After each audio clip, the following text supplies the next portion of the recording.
Blessings, everyone. Welcome back to our channel. Today, we're exploring a powerful and often overlooked topic that touches all of us: how families behave around a loved one who is dying. This is something rarely talked about, yet it affects so many families navigating the hardest moments of life. What do hospice nurses and doctors, those compassionate heroes who work every day with the dying, wish families truly understood?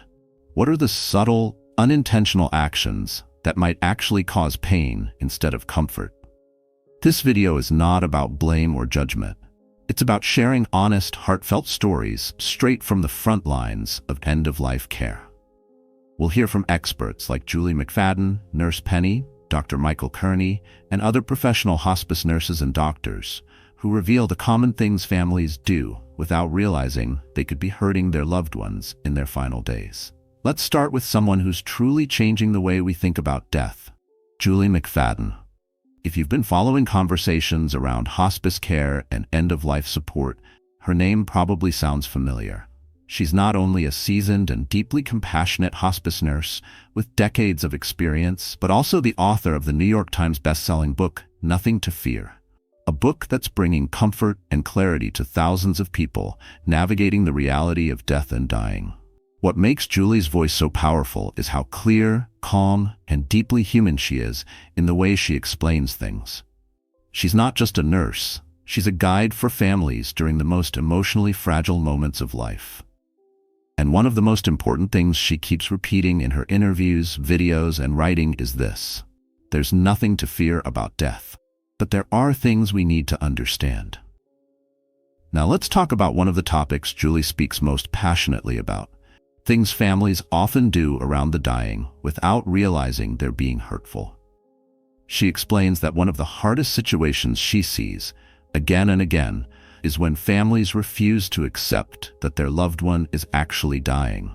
It's not that people mean any harm, quite the opposite. They're scared, they're grieving, and they're holding on.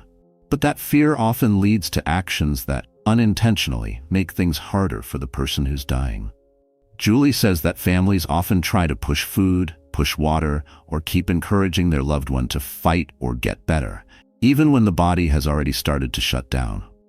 She puts it very simply: the body knows when it's nearing the end. But many families don't want to let go of hope, even if it's no longer realistic hope. And that creates pressure and even guilt for the person who's dying. In her words, and I'm paraphrasing here for you, it's done out of love, but it can make the dying person more uncomfortable and even anxious. Sometimes they're trying to let go, but they feel like they have to keep going for their family's sake. Julie often encourages families to shift their approach. Instead of asking, "Are you hungry?" try asking, "Do you feel like anything right now?" And if the answer is no, that's okay. Sometimes the most powerful thing you can do is just sit there. Just be present. A quiet presence, without the need to fix or change anything, can be more comforting than all the words and gestures in the world. This message hits deep, because when we love someone, we want to do something. But at the end of life, just being there is often the most healing gift we can offer. So if you've ever been in this situation, or might one day find yourself there with someone you love, Julie's advice is something worth remembering. It's not about doing more. It's about understanding what truly matters in those final moments. This brings us to another deeply respected voice in end-of-life care: Nurse Tasha, a hospice nurse with over 25 years of experience. She's been a compassionate guide for countless families navigating their loved ones' final days. One of the most powerful things she always reminds people is this: stop whispering. They can hear you. Now, to someone who has never sat at the bedside of a dying loved one, that might sound surprising. But Tasha's experience tells a different story. She explains that hearing is often the last sense to go. And while someone may look unconscious, eyes closed, mouth open, body still, they may still be fully aware of what's happening in the room. The tone of your voice, your energy, your words, they can all be felt.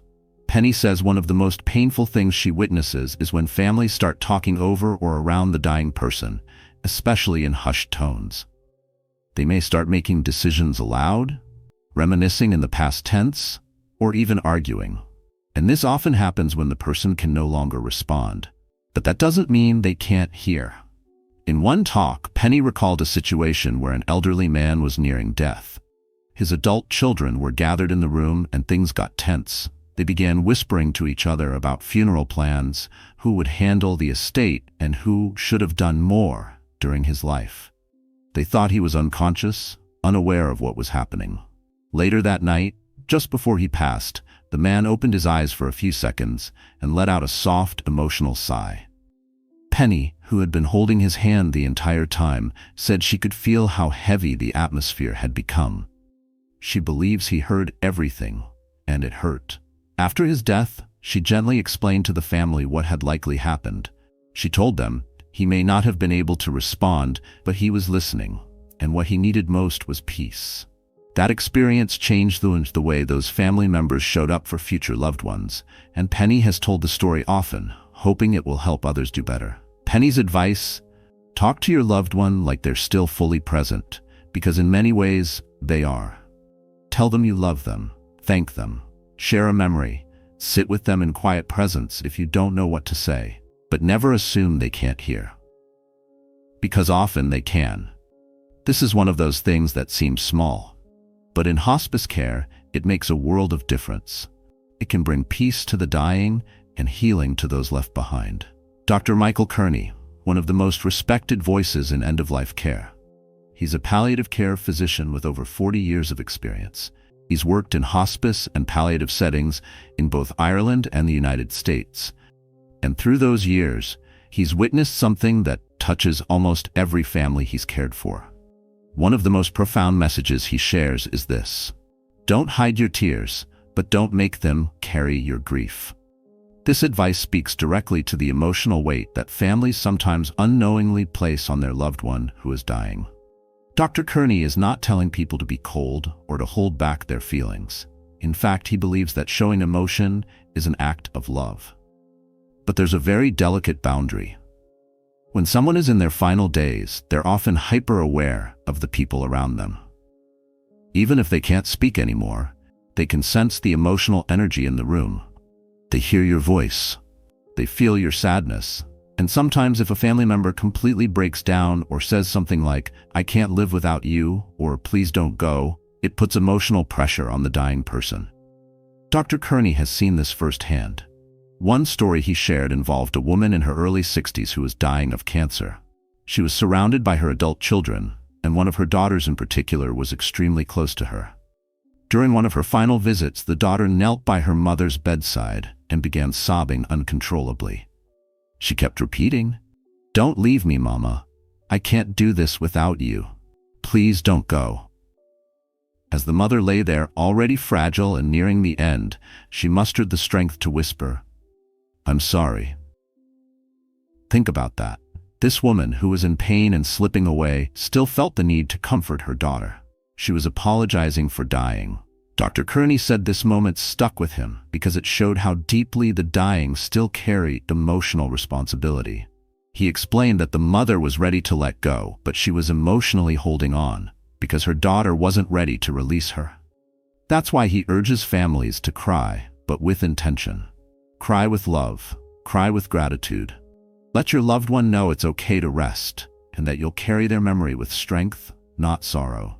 So the next time you're in that sacred space, remember, your presence, your calmness, and your ability to say, "I'll be okay," can be one of the greatest gifts you give. That kind of emotional permission can bring peace, not only to the dying, but to the living too. Nurse Angela, a deeply compassionate hospice nurse who's worked in home-based end-of-life care for many years. One of the strongest messages she shares with families is simple, but powerful. Don't turn the room into a hospital. Angela has seen this over and over again. Families, especially when they're overwhelmed or afraid, try to bring control to a situation that feels completely out of their hands. So they begin over-medicalizing everything. Suddenly, the room is filled with beeping monitors, bright overhead lights, pill organizers, gauze pads, IV poles, and even a TV on full volume to distract everyone from the heaviness of the moment. She says it often comes from a place of love and fear, families wanting to do something or do everything to help. But unintentionally, they create an environment that feels cold, clinical, and chaotic, right at the time when their loved one needs peace more than anything else. Angela shared one story that stayed with her. She had a patient named Mrs. L, who had expressed very clearly that she wanted to pass at home in her bedroom with her family around her. But when she arrived for a visit near the end, Angela walked into a scene that felt more like an ER than a bedroom. The adult children had brought in a hospital bed, moved furniture around, left fluorescent lights on, and had a loud action movie playing in the background, just to keep the mood light. Angela gently pulled them aside and asked, "Is this what your mom would have wanted right now?" There was silence, and then tears. They didn't mean to make her last moments feel distant or stressful. They just didn't know how else to help. Angela encouraged them to turn off the TV, dim the lights, bring in her favorite blanket, and play the soft gospel music she used to hum while cooking Sunday dinners. Almost immediately, the energy in the room changed. It went from frantic to sacred. Angela always reminds families, you don't have to do more, you just have to be present. Creating a soft, warm, quiet space, what she calls a sacred atmosphere, doesn't just help the person who is dying. It also helps the family feel more grounded, more connected, and more at peace with the transition that's happening. Nurse Carla, a dedicated hospice nurse in Florida with nearly 2 decades of experience walking with patients and families through the final chapter of life. Carla has seen it all: love, heartbreak, denial, acceptance. And she's known for speaking with quiet honesty about what really helps and what unintentionally causes harm at the bedside of a dying loved one. One of the most common mistakes she talks about is this: families constantly trying to keep their loved one awake. Carla says she sees it all the time. Someone nearing the end of life starts to drift into sleep more and more, and the family, gripped by fear, leans over and says things like, "Wake up, Mom. Talk to me. Stay with us." Or they gently shake them, lift their head, or even try to sit them up, thinking that keeping them alert somehow helps them hang on longer. But according to Nurse Carla, that often does more harm than good. She explains that deep rest and longer periods of sleep are natural and necessary as the body begins to shut down. Energy is fading. The physical world starts to feel heavy, and rest becomes the body's way of preparing for the transition. Trying to wake them again and again only increases discomfort, disorients the patient, and can lead to agitation in those final precious hours. Carla says, let them sleep, let them rest. Sit beside them, hold their hand. Your presence matters more than your words at this point. And she's not just speaking in general. One story she shared really stayed with me, and it's something she says she'll never forget. A few years ago, Carla was caring for a woman in her late 80s who was nearing the end of life. Her daughter, who hadn't seen her in months, had flown in and was desperate to reconnect. Every time her mother dozed off, she'd gently shake her and say, "Mom, it's me. Wake up, please. Don't leave yet." She did this out of love, out of fear, out of guilt for not being there sooner. Carla gently pulled her aside and explained what was happening, that her mother wasn't unconscious, she was resting deeply, and that this was part of her natural transition. That moment was powerful. The daughter sat back down, took her mother's hand, and simply whispered, "I'm here. You don't have to talk. I just want to sit with you." Carla said her patient never opened her eyes again, but her face softened, her breathing slowed, and she passed peacefully with her daughter beside her, not shaking her awake, but just being present. Silence isn't absence, and sleep doesn't mean they're gone. Sometimes the best thing you can do is sit quietly, hold their hand, and let them know they're not alone. Now let's talk about Dr. James Ritchie, a veteran in end-of-life care with over 30 years of experience. Dr. Ritchie is not just a physician. He's someone who's sat at the bedside of thousands of people in their final hours, witnessing not only what happens to the body, but also what happens in the room around it.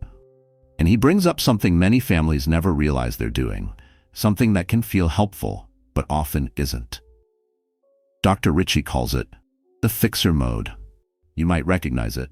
Family members constantly adjusting pillows, lifting the patient's head, asking about water or temperature, calling the nurse every 10 minutes, or pacing in and out of the room trying to do something.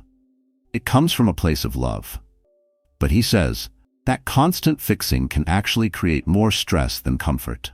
In his words, It's okay to allow some moments to just unfold. You don't have to fix the moment, just live it.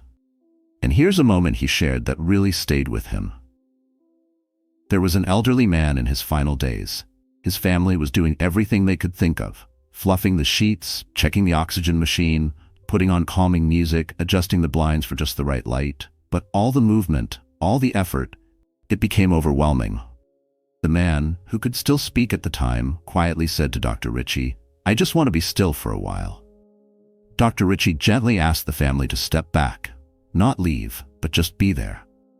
Sit quietly, hold his hand, let the room breathe. And when they did that, something shifted. The man's breathing calmed, his shoulders relaxed, and for the first time in days, there was peace. That's the power of presence. Dr. Ritchie wants families to know, not every moment is meant to be solved. End-of-life care isn't about perfection, it's about connection.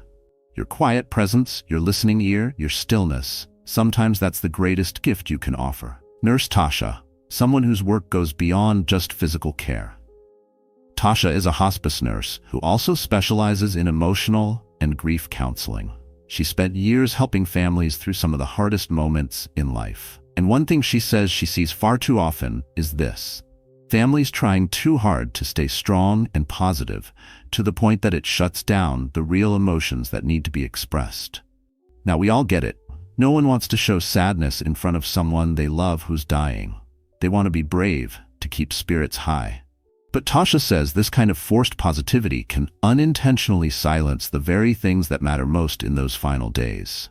She hears phrases like, "You're going to beat this. Don't talk like that. You're not going anywhere. Stay strong, you're doing great." These words come from love, of course. But Tasha says when a dying person knows they are near the end, and most of them do, they need emotional space to process, to speak, and to be heard. That space can get closed off when everyone around them is pretending it's all okay. Here's a story she shared in a recent talk. A woman named Carol was in her 60s, dying from a terminal illness. Her daughter and son would visit every day, cheerful, upbeat, telling jokes, talking about next summer's plans, and how she'd be better by then. Carol, however, had stopped eating.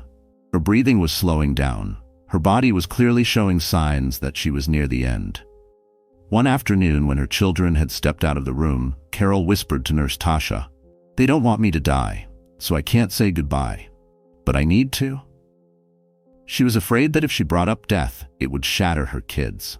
So she kept her feelings to herself, bottling up her need to express love, regrets, goodbyes, even her fears. Tasha gently encouraged the family to have one open-hearted conversation.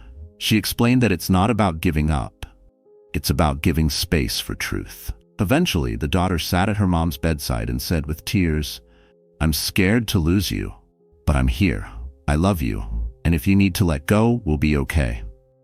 That moment opened the door. Carol held her daughter's hand, cried with her, and said goodbye. Tasha says that conversation became a sacred moment, one the daughter later said helped her begin to heal, even before her mother passed. So what's Tasha's message? Stop trying to fake strength, start sharing love. It's okay to cry. It's okay to say goodbye. It's okay to say, "You mean the world to me." Those words don't make things worse. They give peace, closure, and connection. Dr. Elena Martinez is another hospice physician with extensive experience working in hospice care in multiple countries. One of her strongest messages is about the importance of letting the person who is dying set the tone and pace of conversations and emotions around them.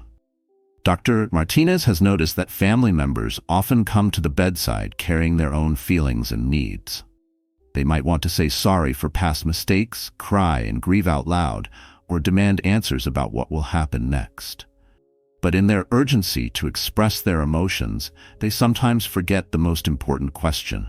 What does the person who is dying actually need in that moment?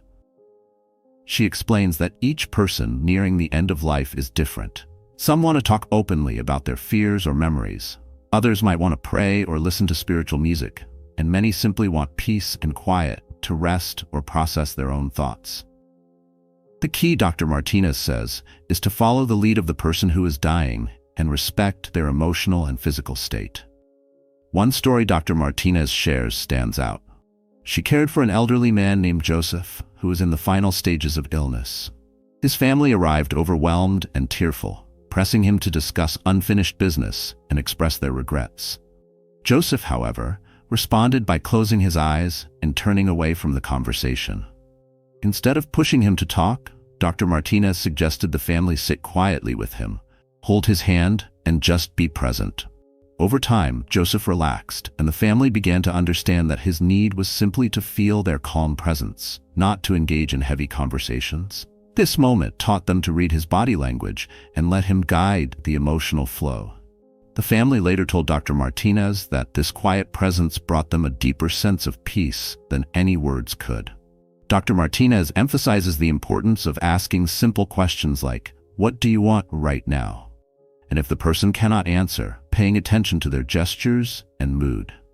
This patient, compassionate approach helps families honor the dignity and wishes of their loved one in their final moments. Chaplain David has spent over 3 decades comforting those at the end of their lives and guiding their families through some of the hardest moments imaginable. Throughout his extensive experience, he has noticed a heartbreaking pattern. Unresolved family conflicts often resurface in the final days, casting a shadow over what should be peaceful goodbyes. He recalls one family he worked with, where 2 siblings had been estranged for years due to a deep misunderstanding and bitterness. Neither had spoken to each other, and the dying parent held on, waiting for a sign of reconciliation. When the siblings finally came together at the hospital, old wounds reopened. Accusations and blame flew, making the room tense and heavy. The parent, sensing the turmoil, grew restless and seemed to struggle more in those final hours. Chaplain David advised the siblings to pause the argument and focus on what really mattered. He encouraged them to share their feelings honestly but gently, to forgive where they could, and most importantly, to sit quietly with their parent. By shifting their focus from past hurts to present love, the atmosphere began to soften. The parent passed away surrounded by a calm that had been missing for years.